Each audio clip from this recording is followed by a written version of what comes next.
যদি কংগ্রেস সত্যিকারের বিজেপি বিরোধী হতো তাহলে কৃপা মানে রাতাবাড়ির বিধায়ক উনি বলেছেন, অন ক্যামেরা বলেছেন যে 4 তারিখ ভোট গণনা হবে, 5 তারিখ মানুষ যদি ভোট না দেয় তাহলে 7 তারিখ বুলডোজার পাঠিয়ে মানুষের ঘর ভাঙ্গা হবে। আছে ক্ষমতা আজকের দিনে কংগ্রেসের কোন লিডারের যে বিজেপির বিপক্ষে কথা বলার? নেই, সাহস নেই। হয় সাহস নেই, না হয় এরা বিজেপির সাথে মিলে আছে।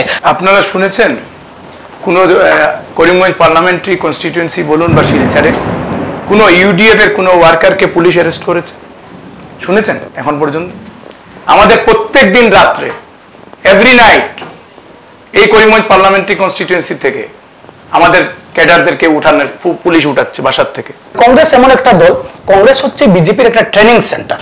মানে কংগ্রেস যারা করে এরা যে কোনো মুহূর্তে মানে বিজেপি হয়ে যেতে পারে। যেমন হয়েছেন সিদ্দিক আহমেদ, যেমন হয়েছেন কমলাক্ষ, সমস্ত আসামের বিজেপি চালাচ্ছেই তো বর্তমানের কংগ্রেস। উনারা আমাদেরকে নৈতিকতার শিক্ষা দেন, এর চাইতে বড় আশ্চর্য এবং লজ্জাজনক বিষয় আর হতে পারে না। আর বদরুদ্দিন সাহেব এমপি হয়ে আজকে 10 থেকে 2 টার্ম বোধহয় 3 টার্ম এমপি হয়েছেন।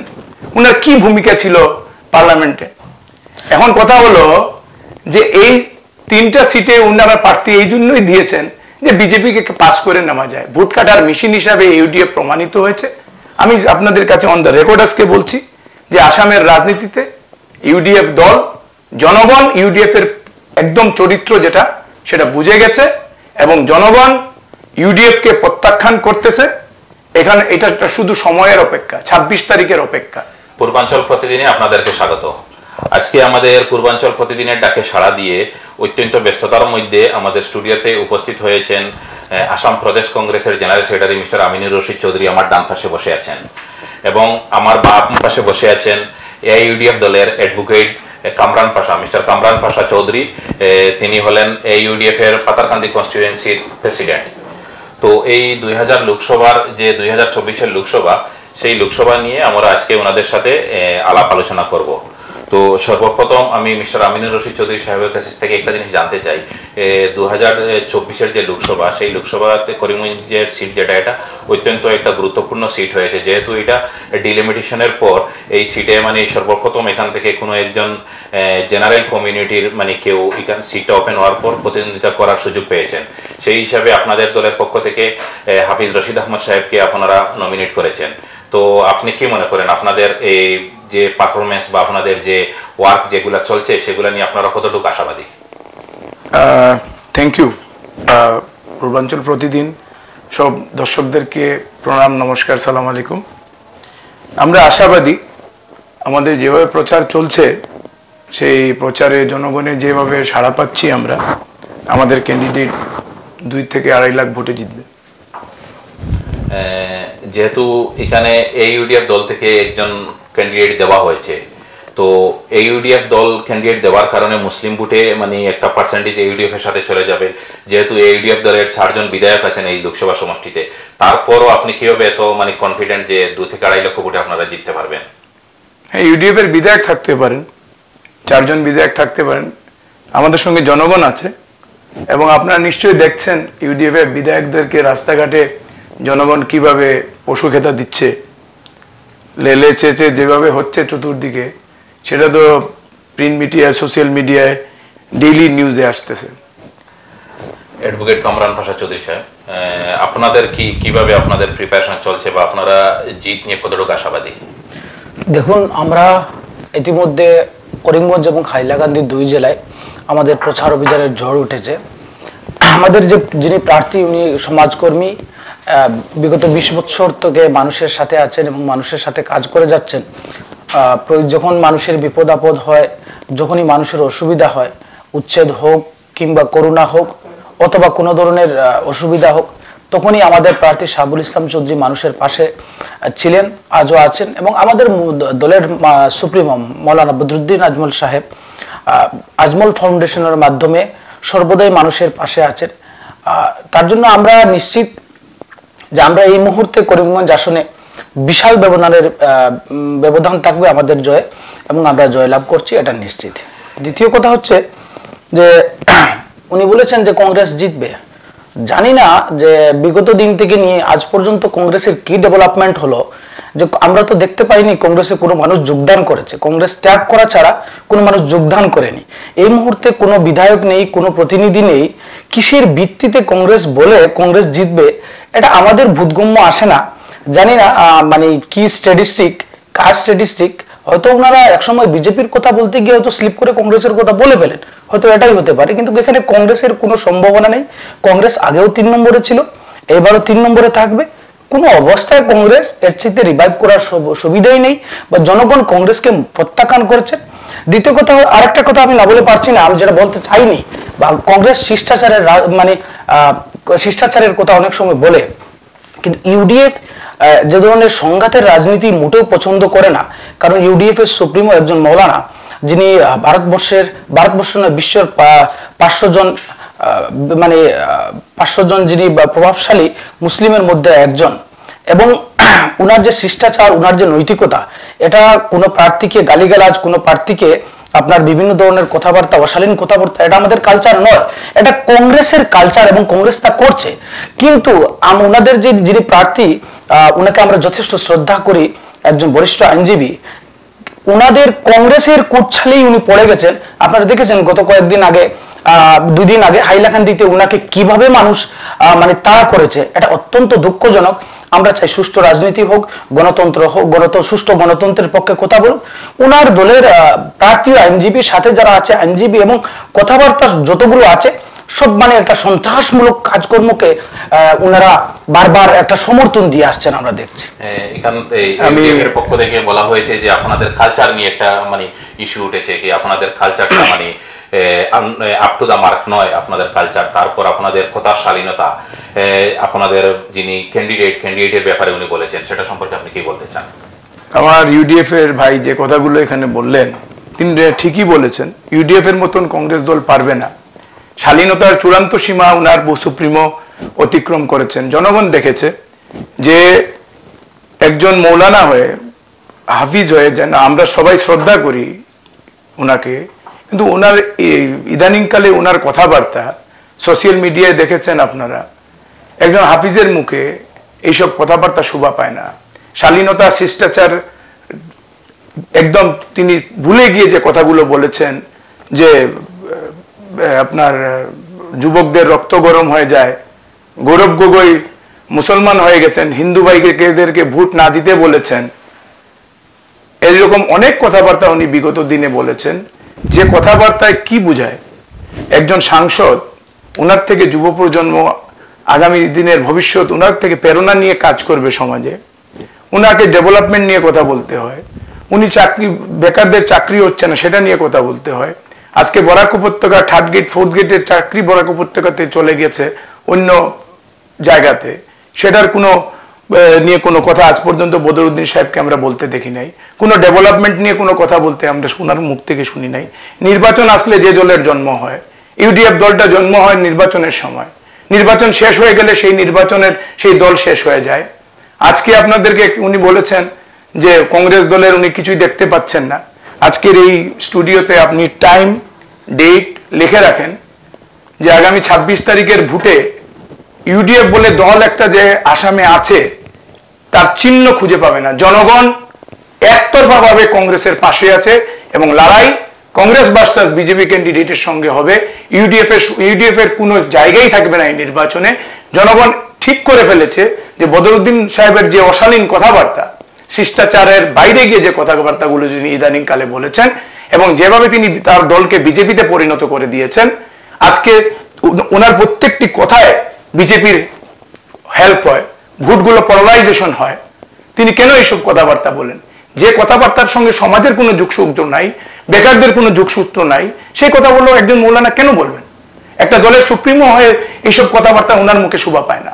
তাই আজকের এই আপনার চ্যালেঞ্জটা আমি গ্রহণ করলাম। আমার ইউডিএফ এর প্রতিনিধি যিনি এখানে এসেছেন, আগামী 26 তারিখের ভোটে প্রমাণ হবে, এবং আগামী 4 তারিখ রেজাল্ট যখন আউট হবে, এই স্টুডিওতে আমরা আপনারা ইউডিএফ এর প্রতিনিধিকে ডাকবেন। সেই দিনের করিমগঞ্জ লোকসভা আসনের রেজাল্ট নিয়ে পর্যালোচনা হবে। সেদিন এটার উত্তর দিতে হবে। জনগণ এখন আর এখানে নেতার ভার্সাস নির্বাচন না, জনগণ ভার্সাস নেতার নির্বাচন। এটা জনগণ সিদ্ধান্ত নিয়ে নিয়েছে করিমগঞ্জ কনস্টিটিউয়েন্সিতে যে কাকে ভোট দেবে, এবং আমাদের দৃঢ় বিশ্বাস হাফিজ রশিদ আহমেদ চৌধুরীর সাথে করিমগঞ্জ পার্লামেন্টারি সিটের জনগণ আছে। আমি আরেকটা কথা এখানে জিজ্ঞাসা করতে চাই, গুরুত্বপূর্ণ একটা জিনিস আমার শেষ হয় আপনি বললেন যে আপনার দলের সুপ্রিমো ওয়ার্ল্ডের মানে 500 ইনফ্লুয়েন্সিয়ালের মধ্যে একজন, আর ওনার মুখ থেকে যদি এইরকম এই কি রক্ত গরম হয়ে যায় নাকি এরকম যদি কথাবার্তা থাকে, ওনার তো অনেক ফ্যান ফলোইং আছে, অনেক ফলোয়ার্স আছে, তাহলে ওনার থেকে কি শিক্ষা নেবে? আমার এখনো শেষ হয়নি, আমি শেষ করিনি, আপনি বলেন, আমি শেষ করিনি, আপনি বলেন। 1 মিনিট, ঠিক আছে, আপনি বলুন। বদরুদ্দিন সাহেব একজন ভালো ব্যবসায়ী, ব্যবসায়ী হিসাবে ওনাকে আমরা সম্মান করি, একজন আলিম হিসাবে ওনাকে সম্মান করি, কিন্তু উনি রাজনীতিজ্ঞ ব্যক্তি নন। ওনার রাজনীতিতে আসাটাই এই দলের ঠিক হয় নাই। তাই আমরা অনুরোধ রাখবো আজকের এই আপনাদের মাধ্যমে যে ইউডিএফ দল রাজনীতিতে থাকলে জনগণের স্বার্থে কথা বলা উচিত। এইসব আবুল তাবুল কথাবার্তা বলে লোকজনকে বিভ্রান্ত না করার জন্য আমি ইউডিএফ দলকে অনুরোধ রাখবো। আমার কংগ্রেসের মানে যিনি প্রবক্তা উনি বলেছেন একটা কথা, আমার খুব ওনার কথা শুনে আমার গত লোকসভা নির্বাচনের কথাটা মনে পড়ছে। উনার দলের বিধায়ক সিদ্দিক আহমদ এবং উনার দলের বিধায়ক কমলাক্ষ দে পুরকাস্ত মহাশয়, এই দুইজন গত নির্বাচনে বলেছিলেন যে কংগ্রেস কয়েক লক্ষ ভোটে পাশ করবে, অমুক হবে তমুক হবে। ভোট পরবর্তীতে দেখা গেল জনগণ উনাদেরকে প্রত্যাখ্যান করেছেন। দুইজন শক্তিশালী বিধায়ক থাকার পর মানুষ উনাদেরকে প্রত্যাখ্যান করে 1,20,000 ভোট দিয়েছে। আজকের দিনে কংগ্রেসের কোনো অস্তিত্ব করিমগঞ্জ এবং হাইলাকান্দিতে নেই। কংগ্রেসের এইগুলো আকাশ কুসুম, আমি পৃথিবীর মালিক হয়ে যাব, আমি প্রধানমন্ত্রী হয়ে যাব, এই ধরনের আকাশ কুসুম মানে স্বপ্ন কংগ্রেস দেখা ছাড়া আজকের দিনে কংগ্রেসের কাছে কোনো বিকল্প রাস্তা নেই। 26 তারিখ পর্যন্ত এগুলো দেখতে হবে। দ্বিতীয় কথা, উনি আমার শামীম সাহেব বলেছেন যে ইউডিএফ শেষ হয়ে যাবে। শামীম সাহেব, এই ইউডিএফ কে শেষ করতে করতে আজ আপনারাই তো আসাম থেকে বিদায় হয়ে গেলেন, কিন্তু ইউডিএফ শেষ হলো না, বরং আসাম থেকে কংগ্রেস বিদায় হলো। দ্বিতীয় কথা হচ্ছে উনি তিনি বলছেন উনি আমরা নাকি বিজেপিকে সহযোগিতা করি। কে বলছে?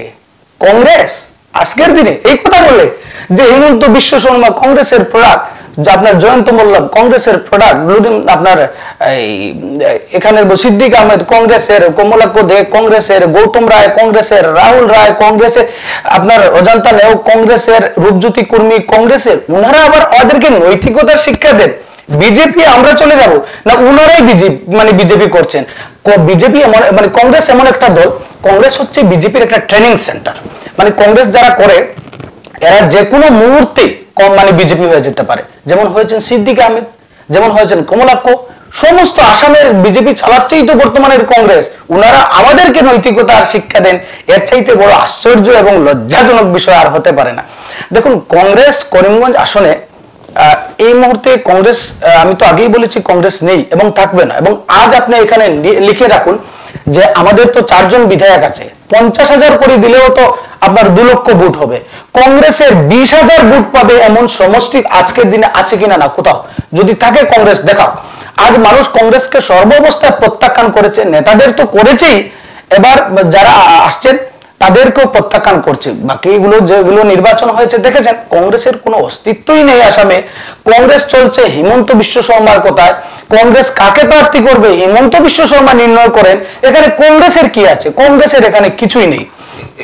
এখান থেকে দুটা গুরুত্বপূর্ণ পয়েন্ট এসেছে। একটা সর্বপ্রথম পয়েন্ট হলো যে বিগত লোকসভা নির্বাচনে এই করিমগঞ্জ লোকসভাতে আপনাদের দলের 2 জন প্রতিনিধি ছিলেন, 2 জন বিধায়ক ছিলেন, কমলাক্ষ দে পুরকাস্ত এবং সিদ্দিক আহমেদ। আপনারা ফুল ফোর্স লাগার পরও আপনারা 1 লক্ষের সামান্য একটু বেশি ভোট পেয়েছেন। এই নির্বাচনে আপনাদের কোনো এমএলএ নেই, কোনো বিধায়ক নেই, কোনো লিডারশিপ নেই, তারপরও কি করে আপনারা জিততে পারবেন? একটা পয়েন্ট 1। 2 নম্বর পয়েন্ট হয়েছে, উনি বলেছেন কংগ্রেস হলো বিজেপির একটা ট্রেনিং সেন্টার, কংগ্রেস থেকে ট্রেনিং নেওয়ার পর বিজেপিতে যান সবাই। তো এই দুইটা জিনিস সম্পর্কে আপনি কি বলতে চান?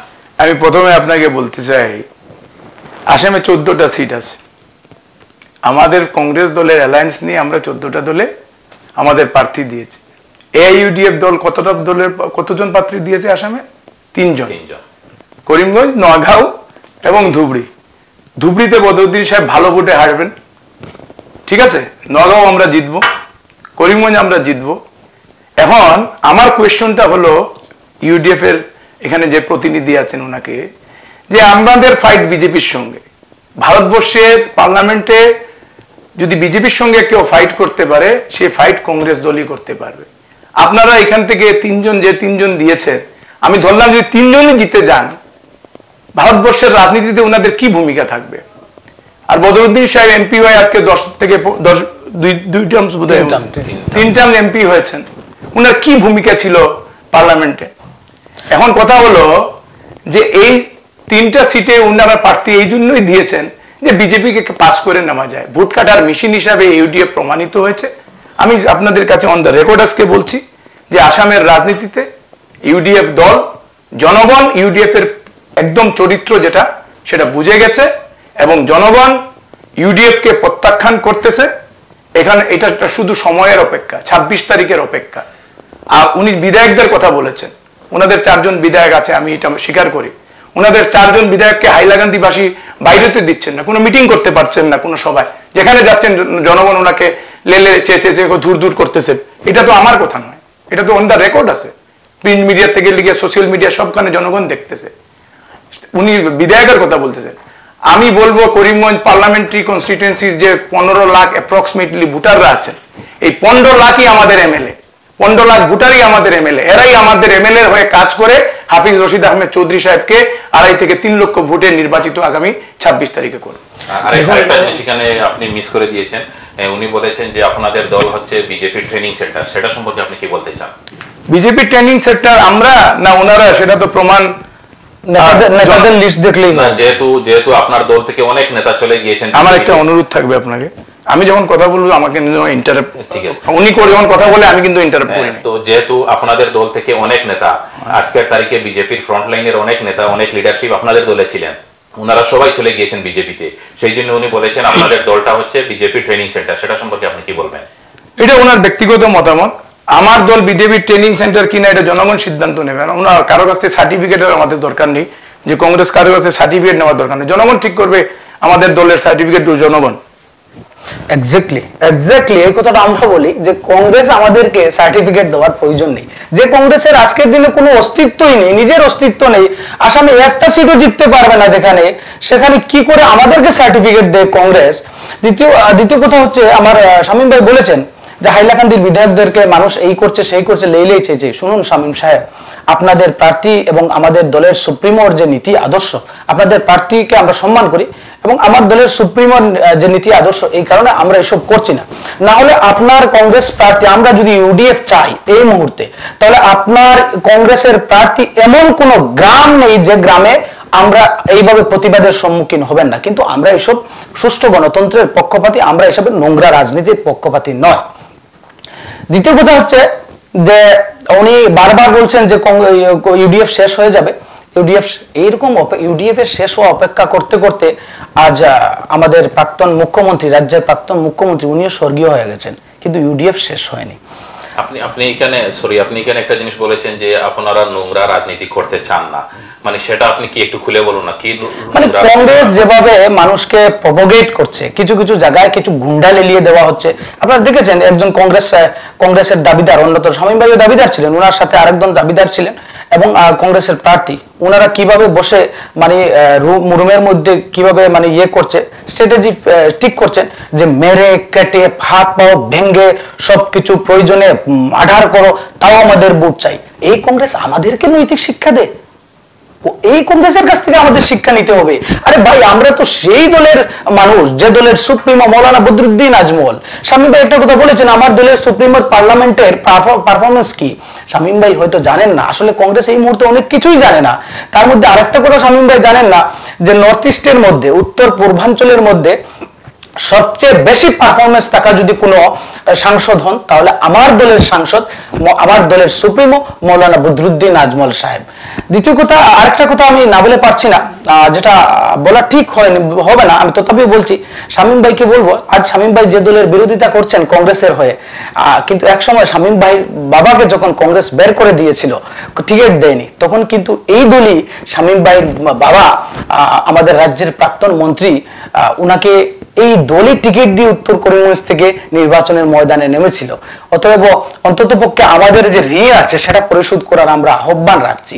অত্যন্ত গুরুত্বপূর্ণ একটি পয়েন্ট উনি বলেছেন যেদিন আপনাদেরকে কংগ্রেস আপনাদেরকে টিকিট দেয়নি সেই দিন তো আপনারা এই দলে গিয়েছিলেন। আজকে এই স্টুডিওতে বসে আপনি যে ইউডিএফ দলের বিরোধিতা করছেন বা যে ইউডিএফ দলের আইডিওলজি নিয়ে আপনি প্রশ্ন করছেন, কিন্তু এক সময় তো এই ইউডিএফ দলেরই ব্যানারে আপনাদেরকে যেতে হয়েছিল, সেটা সম্পর্কে আপনি কি বলতে চান? এখানে প্রথম আমি অবজেকশন করবো, আপনাদের বলবেন না। আমার বাবা ইউডিএফ জয়েন করেছিলেন, আমি করি নাই, ঠিক আছে? বাবা গিয়েছিলেন আবেগিকভাবে, এটা ইতিহাসেও লেখা আছে উনি ইউডিএফ করেছেন, এটা কেউ খণ্ডন করতে পারবে না। নির্বাচন লড়েছেন, নির্বাচন লড়ার 6 মাসের পরেই তিনি ইউডিএফ ত্যাগ করে কংগ্রেসে আবার যোগদান করেছেন। এই জন্য করেছেন, আসার পরে উনি আমাদেরকে বলেছেন যে এই দলে রাজনীতিক ব্যক্তিদের থাকা খুব কঠিন হয়ে যাবে এই ইউডিএফে। উনি গিয়েছিলেন একটা আশা করে, সেই সময় হতো। ওইটার উত্তর আমার বাবা ভালো দিতে পারবেন, আমার কাছে এটার উত্তর নেই। কিন্তু উনি যেটা বলেছিলেন এসে, যে এই দলে ইউডিএফ দলে রাজনীতিক ব্যক্তিত্ব থাকা খুব কঠিন, একটা ব্যবসায়িক কেন্দ্রিক দল, এবং এই দলে টোটালি একটা ব্যবসায়িক কেন্দ্রিক সবকিছু। তাই তিনি পদত্যাগ করে 2011 সনে 6 মাস পর আবার কংগ্রেস দল জয়েন করেছেন। দ্বিতীয়ত কথা, উনি আরেকটা পয়েন্ট কি বলেছিলেন? উনি প্রথমে একটা পয়েন্ট বলেছিলেন যে উনাদের যিনি ক্যান্ডিডেট 20 বছরের সোশ্যাল সার্ভিসের রেকর্ড আছে। এই করিমগঞ্জ জেলাতে যখন করোনা ছিল, যখন প্যান্ডেমিকের টাইম ছিল, ফ্লাডের সময় ছিল, সবসময় ওনাদের ক্যান্ডিডেট জনগণের পাশে ছিলেন। উচ্ছেদ হয়েছিল যখন কোটামনিতে, করিমগঞ্জ জেলার সবচেয়ে বড় যেটা ইভিকশন উচ্ছেদ হয়েছিল এই করিমগঞ্জ জেলার কোটামনিতে পাতাকান্দি সমষ্টি, তখন আপনাদের দলের কেউ যায়নি বা কোনো সহযোগিতা করেনি। ওনার দলের যিনি প্রতিনিধি আজকে যিনি ক্যান্ডিডেট, উনি গিয়েছিলেন এবং ওদেরকে অনেক সহযোগিতা করেছেন, ওনার দল থেকেও সহযোগিতা করা হয়েছে। সেই জন্য ওনারা একটু অ্যাডভান্টেজে আছেন। আপনাদের যিনি প্রতিনিধি আপনার দলের, ওনার তো এরকম কোনো অবদান নেই সমাজে, সেটা উনি আপনাকে প্রশ্ন করেছিলেন, সেটা সম্পর্কে আপনি কি বলতে চান? দেখেন, আমি একটা কথা বলি আপনাকে, শাবুল নিশ্চয়ই গিয়েছিল, সেও আমার বন্ধু পারুল, আমি এটা খণ্ডন করব না। কিন্তু আমাদের দল যায় নাই যদি এই কথা কেউ বলে, আপনার নিশ্চয়ই অবগত আছেন, আপনাদের অন রেকর্ড তখন বোধহয় পূর্বাঞ্চল প্রতিদিন একদম নতুন, এখানে যখন এইসব হয় একদম নতুনভাবে আবির্ভাব হয়েছিল। আমাদের টিম এসেছিল গুয়াহাটির থেকে, সিএলপি লিডার থেকে শুরু করে ডেপুটি লিডার থেকে শুরু করে আমরা সবাই গিয়েছিলাম। তো সমাজ সেবাতে একটা পলিটিক্যাল পার্টির অবদান থাকবেই। আমাদের দল যা করার সেই সময় করেছে, আর আজ পর্যন্ত ইতিহাস সাক্ষী আছে, যত কিছু যে আসামে যত প্রবলেম হয়েছে কংগ্রেস দলই লড়াই করেছে। আমি আপনাদেরকে আগেও বলেছি, আজকেও বলছি, আর আগামী দিনেও বলবো, এআইইউডিএফ দল এখানে কোনো ব্যক্তিকে দোষারোপ করার কথা নয়। এআইইউডিএফ দল একটা নির্বাচন কেন্দ্রিক দল। ইলেকশন যখন আসে দলটাকে লোকজন দেখতে পায়। যেদিন ইলেকশন আপনারা দেখবেন 26 তারিখে যখন ভোট শেষ হয়ে যাবে, এই দলকে আপনারা আগামী 5 বছর দেখতে পাবেন না। কিন্তু কংগ্রেস দল সবসময় জনগণের পাশে ছিল, আগামী দিনেও থাকবে, এবং বৃহত্তর লড়াইয়ে। এবং আপনাদেরকে আরেকটা কথা আজকের এই অন দ্য রেকর্ড এই স্টুডিওতে বলে যাচ্ছি, ফার্স্ট ফেজের যে নির্বাচন যেটা হয়েছে ইন্ডিয়াতে গত 19 তারিখে, যেটা ভোটের পার্সেন্টেজ যেটা এসেছে, এটা সমস্ত ভারতবর্ষে একটা পরিবর্তনের দিকে ইন্ডিকেট করতেছে। এটা শুধু আমার কথা নয়, আপনারা এখানে আছেন, আপনারা এই দেখে নিয়েন যে আজ সোশ্যাল মিডিয়া বলুন বা বড় বড় অল রিপোর্টার যেগুলো রিপোর্টিং হচ্ছে, 19 তারিখে গত 19 তারিখের নির্বাচনে কংগ্রেস একটা ভালো পর্যায়ে অ্যাডভান্টেজে গেছে, এটা অনুমান করা যাচ্ছে। এবং আগামী 26 তারিখে যেটা ভোট হবে সেই ভোটে কংগ্রেস আরো ভালো ফল করবে। আগামী 7 তারিখের ভোট যেটা হবে সেটাতে কংগ্রেস আরো ভালো ফল করবে। তা আমার কথা এখানে আজকের ডেটে কথা করিমগঞ্জ পার্লামেন্টারি কনস্টিটিউয়েন্সির জনগণের কাছে আমার আজকের এই পূর্বাঞ্চল প্রতিদিনের মাধ্যমে বরাক উপত্যকার মানুষের কাছে আমার একটা আবেদন, যে বিজেপির সঙ্গে যদি ফাইট করতে হয় তাহলে কংগ্রেসকে দিয়ে ফাইট করতে হবে। এআইইউডিএফ দিয়ে বিজেপির সঙ্গে ভারতবর্ষে ফাইট করা যাবে না। যে দলের মাত্র 3 জন নমিনেশন দেওয়া হয়েছে সমস্ত ভারতবর্ষের মধ্যে, সে আবার বিজেপির সঙ্গে কি লড়াই করবে? এখানে লড়াই এআইইউডিএফ এর সঙ্গে নয়, এখানে লড়াই বিজেপি ভার্সাস কংগ্রেসের লড়াই, বিজেপি ভার্সাস ইন্ডিয়া জোটের লড়াই। আজকে ইন্ডিয়া জোটের সরকার হবে এবং বিজেপি পরাজিত হবে আগামী এই রেজাল্টে। ট্রেন্ড এইভাবেই আসতেছে। তাই আমি অনুরোধ রাখবো যে এইসব কথাবার্তাতে যে কি হবে কি না, করিমগঞ্জে আপনারা লিখে রাখুন, জনগণ অলরেডি ডিসিশন নিয়ে নিচ্ছে। আজকে এই মুহূর্তে আমরা স্টুডিওতে বসে আছি, এই মুহূর্তে কংগ্রেস ক্যান্ডিডেট যে পজিশনে আজকে আছে, আজকে রাত পারে কালকে সকাল হওয়ার পরে পজিশন আরো 10% ইনক্রিজ করবে উনার পক্ষে। ভোট করিমগঞ্জ পার্লামেন্টের জনগণ কংগ্রেসের পাশে দাঁড়াবে। এবং আমি আপনাদেরকে বললাম, করিমগঞ্জ পার্লামেন্টারি কনস্টিটিউয়েন্সির জনগণ 26 তারিখ কংগ্রেসের ফেভারে একটা বিপ্লবের ধরে ভোট হবে। কংগ্রেস ক্যান্ডিডেট হাফিজ রশিদ আহমেদ চৌধুরীর ফেভারে জনগণ ভোট দিয়ে ওনাকে জয়যুক্ত করবে। উনি একটা কথা বলেছেন, আপনাদের যে AUDF পার্টি, যেটা পার্টিটা ইলেকশন সেন্ট্রিক একটা পার্টি, মানে নির্বাচনের ঠিক প্রাক মুহূর্তে আপনারা আসেন, ফিল্ডের মধ্যে একদম ঝাঁপিয়ে পড়েন, ইলেকশন ক্যাম্পেইন করেন, আর নির্বাচনের পর আপনারা চলে যান। একটা 2 নম্বর হলো, উনি 2টা প্রশ্ন এখানে করেছেন আপনাকে। 2 নম্বর প্রশ্ন হলো যে এই বর্তমানে কংগ্রেস পার্টি অনেক ভালো অবস্থানে আছে, এখানে প্রত্যেক দিন ওনাদের গ্রাফটা এই দিকে উপরের দিকে যাচ্ছে, আজকে থেকে কালকে সকাল পর্যন্ত আরো 10% ওনাদের ইমপ্রুভমেন্ট হবে সেটা বলেছেন। তো আপনি সেটা সম্পর্কে কি বলতে চান? দেখুন, কংগ্রেস এগিয়ে আছে, গ্রাফ হচ্ছে মানে গ্রাফ মানে বাড়ছে 10%, এইগুলো হাস্যকর কথা। কংগ্রেস হয়তো স্টুডিওতে আগে, জনগণের কাছে কংগ্রেস বলতে কিছুই নেই। উনি শামীম সাহেব একটা কথা বারবার আগেও বলেছেন যে কংগ্রেস মানে UDF এর 3 জন, হ্যাঁ আমরা 3 জন, আমরা বিজেপি বিরোধী দেখেই আসামের 3টা সিটেই আমরা প্রার্থিত্ব দিয়েছি। আমরা কোথায় প্রার্থিত্ব দিয়েছি? ধুবড়িতে, যেখানে আমাদের সাংসদ রয়েছেন মৌলানা বদরুদ্দিন আজমল সাহেব, উনি বলেছেন সেখানে রকিবুল ইসলাম নাকি জিতবেন। আরে হে রকিবুল হোসেন, আমি আজ বলে দিলাম শামীম ভাই, রকিবুল হোসেন সাহেব আসামের মধ্যে সবচেয়ে কম ভোট পাওয়া ব্যক্তির মধ্যে একজন থাকবেন, উনার নমিনেশন পর্যন্ত বাজেয়াপ্ত হবে। আর মৌলানা বদরুদ্দিন আজমল অন্তত পক্ষে 12 থেকে 14 লক্ষ ভোটের ব্যবধানে উনি জিতবেন, এটা তো কোনো সন্দেহ নেই, কিছুই নেই। দ্বিতীয় হচ্ছে নগাঁও সিটে উনি বলেছেন প্রদ্যুৎ বরদলৈ সাহেব মানে জিতবেন, এটা আকাশ কুসুম ছাড়া কিছুই নয়। নোয়াগাঁওয়ে আমাদের প্রার্থী হাজী আমিনুল ইসলাম বিধায়ক, উনি জয়লাভ করছেন বিশাল ভোটের ব্যবধানে, কংগ্রেস নোয়াগাঁও থেকে নেই। তৃতীয় হচ্ছে করিমগঞ্জ, এই করিমগঞ্জেও আমরা জয়লাভ করব, কিন্তু আমরা এই 3টা সিটেই তো প্রার্থিত্ব দিয়েছি। আমাদের দিয়ে কংগ্রেসের এত জ্বলন কেন? আর কংগ্রেস তো লড়াই করতে হলে বিজেপির সাথে করার দরকার। কংগ্রেস আজ বিজেপি UDF এর বিধায়কদের পিছনে মানুষ লেলিয়ে দিচ্ছে, মানুষ গাড়িতে ভাঙচুর করার চেষ্টা করছে। যদি কংগ্রেস সত্যিকারের বিজেপি বিরোধী হতো, তাহলে কৃপা মানে রাতাবাড়ির বিধায়ক উনি বলেছেন, অন ক্যামেরা বলেছেন যে 4 তারিখ ভোট গণনা হবে, 5 তারিখ মানুষ যদি ভোট না দেয় তাহলে 7 তারিখ বুলডোজার পাঠিয়ে মানুষের ঘর ভাঙ্গা হবে। আছে ক্ষমতা আজকের দিনে কংগ্রেসের কোন লিডারের যে বিজেপির বিপক্ষে কথা বলার? নেই, সাহস নেই। হয় সাহস নেই, না হয় ওরা বিজেপির সাথে মিলে আছে। ওরা কৃষ্ণেন্দুপালের বিরুদ্ধে কোনো কথা বলার সাহস আছে? না, সাহস নেই। হয় ওরা বিজেপিকে ভয় করে, না হয় বিজেপির সাথে মিশে আছে। আমাদের গাড়ি কেন ভাঙচুর করবে? আমরা কি আসামের সরকারে আছি? না আমরা আমাদের মুখ্যমন্ত্রী আছেন? আমাদের তো কিছুই নেই, আমরা মুখ্যমন্ত্রীও নয়, আমরা সরকারেও নয়, তাহলে আমাদের বিরুদ্ধে প্রতিবাদ কেন? প্রতিবাদ যদি করতে হয় তাহলে বিজেপির বিরুদ্ধে করার প্রয়োজন ছিল, কিন্তু বিজেপির বিরুদ্ধে নীরব থেকে UDF এর বিরুদ্ধে করছে, মানে কংগ্রেস করছে। এটা মানুষ কি বুঝাচ্ছে? এটা স্পষ্ট বার্তা, আজকের দিনে কংগ্রেস বিজেপির হয়ে আছে। দ্বিতীয় কথা হচ্ছে যে আমরা কি কাজ করি, ভোটের পরে কি কাজ করি না করি ওনারা দেখেন না, উনি দেখবেন না, মানে কংগ্রেস দেখার প্রশ্নই আসে না। কারণ এই কংগ্রেস কথা বলছে আজ মানুষের হয়ে। করিমগঞ্জে সংখ্যালঘু মানুষের ভোট চাচ্ছে, নগাঁওয়ে সংখ্যালঘু মানুষের ভোট চাচ্ছে, ধুবড়িতে সংখ্যালঘু মানুষের ভোট চাচ্ছে, কিন্তু আপনারা দেখুন এই শিলচর আসলে কংগ্রেসের কোনো মিটিং নেই, মিছিল নেই, কিছুই নেই। এটা কি বিজেপিকে ওয়াকওভার দেওয়া হয়ে গেছে? আমরা জানতে চাই যে করিমগঞ্জ আসনটা কি বিজেপিকে ওয়াকওভার দেওয়া হয়ে গেছে? আমরা তিনটা সিটে বারবার উনি বলছেন আমরা প্রেসার পলিটিক্স করছি, আমরা এখান থেকে প্রেসারাইজ করার জন্য 3 জনকে নির্বাচিত করতে চাই। এক আসাদুদ্দিন ওয়াইসি সমস্ত ভারতবর্ষের সংসদকে মানে নাড়িয়ে দেওয়ার মতো ক্ষমতা রাখেন, তাহলে আমাদের 3 জন কেন পারবে না? আজ এরকম যদি হয় যে কোনো আঞ্চলিক দল, তাহলে আপনারা লুরিনজ্যোতি গগৈকে কেন দিয়েছেন? লুরিনজ্যোতি গগৈ একা কি করবে? উনি তো জয়লাভ করতে পারবেন না।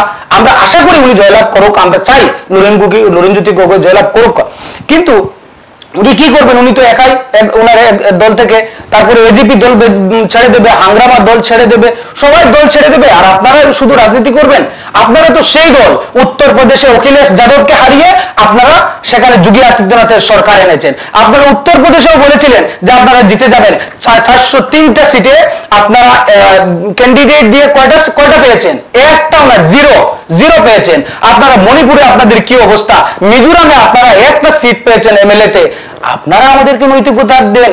দিল্লিতে আপনাদের অবস্থাটা কি, পশ্চিমবঙ্গে আপনাদের অবস্থা কি, ত্রিপুরায় আপনাদের অবস্থা কি, মেঘালয়ে আপনাদের অবস্থা কি? আপনাদের কি সব লড়াই ইউডিএফ এর সাথে? আমরা তো বলছি আমরা যেগুলোতে 60-65% সংখ্যালঘু মানুষ রয়েছে সেখানে আমরা প্রার্থিত্ব দিয়েছি, এইগুলো সিট আমাদেরকে ছেড়ে দিলে কি হয়? আমাদেরকে ছেড়ে দিতে তো পারেন। এখানে একটা জিনিস উনি বলেছেন, আপনারা পরিকল্পিতভাবে ওদের গাড়ি ভাঙচুর করছেন, ইউডিএফ এর ক্যান্ডিডেটের, ইউডিএফ এর ক্যাম্পেইনারের, যারা বাইরে থেকে ওনাদের ক্যাম্পেইনার আসছেন এখান থেকে ক্যাম্পেইন করার জন্য, ওদের গাড়ি ভাঙচুর করছেন, ওদেরকে আক্রমণ করছেন, সেটা কেন আপনারা করছেন? সেই পরিকল্পনা কি জন্য আপনাদের? আপনারা শুনেছেন কোন করিমগঞ্জ পার্লামেন্টারি কনস্টিটিউয়েন্সি বলুন বা শিলচরে কোনো ইউডিএফ এর কোনো ওয়ার্কারকে পুলিশ অ্যারেস্ট করেছে? শুনেছেন এখন পর্যন্ত? আমাদের প্রত্যেক দিন রাত্রে, এভরি নাইট, এই করিমগঞ্জ পার্লামেন্টারি কনস্টিটিউয়েন্সি থেকে আমাদের ক্যাডারদেরকে উঠানোর পুলিশ উঠাচ্ছে বাসার থেকে। আজকে সকালে গত রাত্রে 1টার সময় আমার নীলামবাজার থেকে আমার ক্যাডার উঠানো হয়েছে। তার আগের দিন রাতাবাড়িতে ফুল পুলিশ ফোর্স আমার ক্যাডারের বাড়িতে গিয়েছে। আপনারা দেখেছেন কোন ইউডিএফ কর্মীর বাড়িতে যেতে? কি জন্য পুলিশ উঠাচ্ছে? এই জন্য কংগ্রেস ওয়ার্কারদেরকে বন্ধ করার জন্য। এখানে ইউডিএফ প্রতিনিধি যে কথাগুলো বলছেন অবাস্তব, মন গড়া কাহিনী। আপনারা বলুন কোন জায়গায়, আপনারা আমাদেরকে দেখিয়ে দেন যে আপনাদের কোনো প্রতিনিধিকে কংগ্রেস কর্মী আটক করেছে, তা আমরা নিজে এটা প্রতিহত করব। আটক নয়, আমাকে শেষ করুন প্লিজ। না, আমি শেষ করিনি, আপনি যখন বললেন যে আপনাদের প্রত্যেক দিন রাত্রে কেউ না কেউ পুলিশ অ্যারেস্ট করে, তো আপনি কি মানে ইউডিএফ কে টার্গেট করছেন? আজকে না, আজকে অ্যারেস্ট না, জেলে পাঠানো হয়েছে। একটা ফেসবুক পোস্টিং, একটা ফেসবুকের পোস্টের উপরে জেলে পাঠানো হয়েছে। আমি বন্ধু একটি কথা বলি, ইউডিএফ প্রতিনিধি এখানে যেটা বলেছেন, আপনারা যান সোশ্যাল মিডিয়া, আজ থেকে 1 সপ্তাহ আগে ইউডিএফ এর বিধায়করা বিজেপির বিধায়কদের সঙ্গে এক ডায়াসে সভা করেছেন। বরাক উপত্যকার জনগণ তা প্রত্যক্ষ করেছে। তার উত্তর 26 তারিখে হবে, জনগণ দেবে। কংগ্রেসকে উনি বিজেপির সঙ্গে মিলার কথা বলতেছেন। ইউডিএফ এর প্রত্যেক বিধায়ক বিজেপির বিধায়কদের সঙ্গে বসে সভা করতেছেন। সুজামের ফটো আসছে, এই আপনার করিমউদ্দিন বড়ভুইয়ার ফটো এসেছে এক ডায়াসে। তো এইসব দেখেন, এই স্টুডিওতে বসে আমি অনেক লম্বা কথা বলতে পারবো, এইসব বলে কোনো লাভ নেই। 26 তারিখ আর কয়দিন আছে, অপেক্ষা করুন না। 4 জুনে প্রমাণ হয়ে যাবে। উনি নগাঁও হারবে বলছেন, উনি বলছেন ধুবড়ি হারবে। আমি বললাম আপনাকে, মধুদ্দিন হাতমল সাহেব হারতেছেন ধুবড়িতে, নগাঁও কংগ্রেস জিতবে। আসামে কংগ্রেস 10টা সিট নিয়ে আসতেছে, আপনারা দেখে নিয়েন। আর বিজেপির সঙ্গে মোকাবিলা ইউডিএফ করবে। আমার এখানে আপনাদের সম্মুখে সাফাই দেওয়ার দরকার নাই। আসামের জনগণ ইউডিএফ এর চরিত্র দেখেছে। আরে গত বিধানসভা নির্বাচনে কি আমরা ইউডিএফ এর সঙ্গে ছিলাম না? আমরা একজুট হয়ে গত বিধানসভা নির্বাচন কংগ্রেস খেলে না ইউডিএফ এর সঙ্গে? কেন ইন্ডিয়া জুট হলো? কেন এআইইউডিএফ দলকে সমস্ত ভারতবর্ষ থেকে ইন্ডিয়া জুট থেকে বাইরে রাখা হলো? তার কারণ কি? সমস্ত ইন্ডিয়ার সব all political party, not only Congress, all other political party, secular party সবে জেনে গেছে যে এআইইউডিএফ দল এবং আপনার ওই যে হায়দ্রাবাদ এআইএমএম, এই দুইটা দল বিজেপির ভোট কাটার হিসেবে কাজ করছে সমস্ত ইন্ডিয়াতে। আচ্ছা দেখুন, শামীম ভাই বলেছেন কথাটা, কিন্তু শামীম ভাই আসলে ওই যে কংগ্রেসের জানার মধ্যে অনেক কিছু অজানা। ইদানিং হয়তো আপনি জানেন না, হায়দ্রাবাদে যে ওয়াইসির বিরুদ্ধে আপনি কথা বলছেন, আপনার কংগ্রেস কিন্তু ওয়াইসি কে সমর্থন জানিয়েছে। আপনি খবর নিয়ে দেখবেন। আপনি সাম্প্রদায়িক বলছেন, আপনি ওয়াইসি কে সাম্প্রদায়িক বলছেন, আপনি আবার ওয়াইসির মানে সঙ্গ ধরেছেন। দ্বিতীয় কথা হচ্ছে, কোন কংগ্রেস আমাদেরকে সাম্প্রদায়িকতার কথা বলছে? এই কংগ্রেস আজকের দিনে বাগানে, কোনো একটা বাগানে কংগ্রেসের একটা অফিস নেই, একটা হিন্দু অঞ্চলে কংগ্রেস মিটিং করেনি। এবং অন রেকর্ড আজ আমি বলে যাচ্ছি, আজকের দিনে কংগ্রেস একটা হিন্দু সেন্টারে একটা এজেন্ট পর্যন্ত দিতে পারবে না, সেই শক্তি কংগ্রেসের নেই। কংগ্রেস কি কথা বলছে? দ্বিতীয় হচ্ছে, তিনি বলছেন যে কংগ্রেসের মানে অনেক মানুষকে পুলিশ উঠাচ্ছে। আরে ভাই, দুষ্কৃতিকারী কাজ করলে তো উঠাবে। আপনি গুন্ডামি করবেন, মাস্তানি করবেন, আপনার প্রার্থীকে নিয়ে ভূত দখলের কথা বলবেন, আপনাকে কি উঠাবে না? তাকে কি করবে? আপনাকে নিশ্চয় উঠাবে আপনাকে। ওই যে বুথের যে কথাটা আমার ইউডিএফ এর উনি বলেছেন, ওই ভিডিওটা যেটা রিলিজ হয়েছে, পুরো ভিডিওটা দেখার জন্য আমি জনগণকে অনুরোধ রাখি। আজকে পূর্বাঞ্চল প্রতিদিনের ডাকে সাড়া দিয়ে আপনারা দুজন আমাদের স্টুডিওতে উপস্থিত হয়েছেন এবং আপনাদের দলের হয়ে আপনাদের মতামত উপস্থাপন করেছেন। জনগণ বিবেচনা করবে 2024 লোকসভা নির্বাচনে কে কাকে ভোট দেবে, কোন প্রতিনিধিকে ভোট দিলে জনগণের বা ডেভেলপমেন্টের উদ্দেশ্যে ভোট দিলে জনগণের ফায়দা হবে সেটা জনগণ বিবেচনা করবে। আপনাদেরকে আবার পূর্বাঞ্চল প্রতিদিনের পরিবারের পক্ষ থেকে অশেষ ধন্যবাদ জানাই আমাদের ডাকে সাড়া দিয়ে আসার জন্য। ধন্যবাদ।